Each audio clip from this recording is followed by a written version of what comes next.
Good morning. It's Tuesday, and we're going to, I hope, finish up the main part of our talking about trigonometric identities. As I said in the email, an identity is a statement, an equation that is always true. These identities that we've been looking at are always true.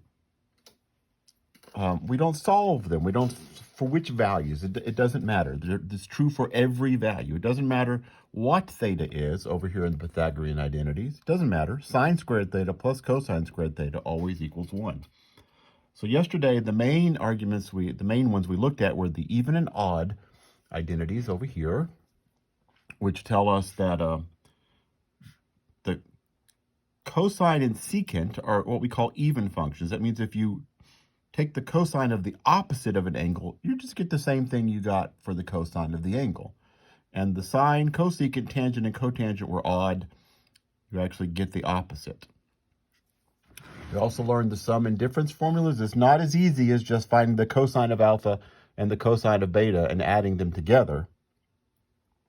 We have these kind of hard to remember formulas. I gave you a way to remember them, excuse me, in the videos yesterday, to remember those sum and difference identities. And there is an identity for tangent, which you can learn and use if you like, or you can just, if I want to find the tangent of alpha plus beta, I'm going to find the sine of alpha plus beta and divide it by the cosine of alpha plus beta. That usually works fairly easily.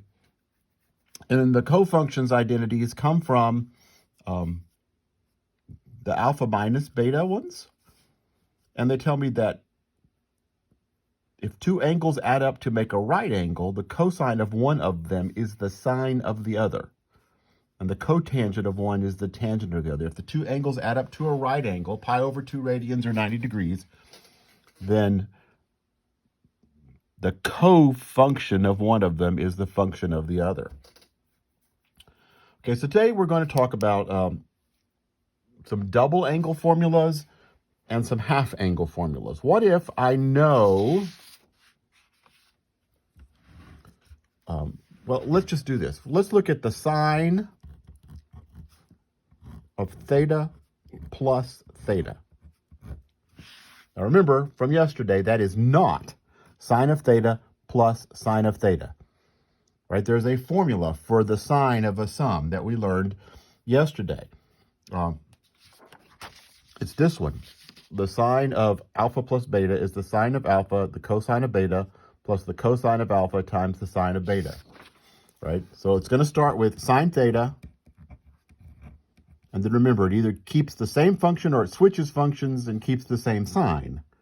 The sine is the one that keeps the same sign. So it's going to switch functions. It's going to go the cosine of the second one, which is theta, keep the same sign, then the cosine of the first one, and the sine of the second one. But notice, those are really the same thing. It's the cosine of the angle times the sine of the angle. We write that as 2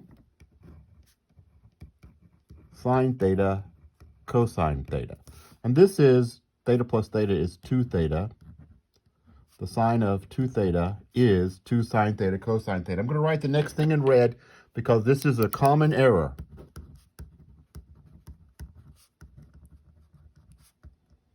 Is to think that the sine of 2 theta is simply 2 times the sine of theta. That is not true. Right? You can check that on your unit circle with two that we know. So for example, 30 degrees and 60 degrees. This angle, 60 degrees, is twice 30 degrees. But notice the sine, square root of 3 over 2, of this angle is not just 2 times the sine of that angle. It's not just 1/2 times 2 to give you, that would be 1. It's not square root of 3 over 2. The sine of twice the angle is not just twice the sine of the angle. Right? It's got this whole formula. This is really based on the addition formula. Let's see if it really works. The sine of 60 degrees, which is the sine of 2 times 30 degrees, the formula says it ought to be 2 times the sine of 30 degrees times the cosine of 30 degrees. And the sine of 30 degrees is 1/2. And the cosine of 30 degrees is square root of 3 over 2. And 2 times 1/2 is 1, times the square root of 3 over 2 is square root of 3 over 2, which is right for sine of 60 degrees. So there's our formula right there for the sine of a double angle. Okay, what happens if I use the cosine formula to find the cosine of 2 theta? It's the cosine of theta plus theta, which starts with cosine theta. I either keep the same function now, or I change the function and keep the sign. I don't keep the signs. Keep the signs with the signs. I keep the function, so this is going to be same function, cosine theta, minus sine theta, right? This is the cosine of alpha plus beta formula from yesterday. Cosine of alpha plus beta, cosine alpha, cosine beta, minus sine alpha, sine beta. If alpha and beta are both theta, we get cosine theta minus sine theta. And so this is cosine squared theta minus sine squared theta.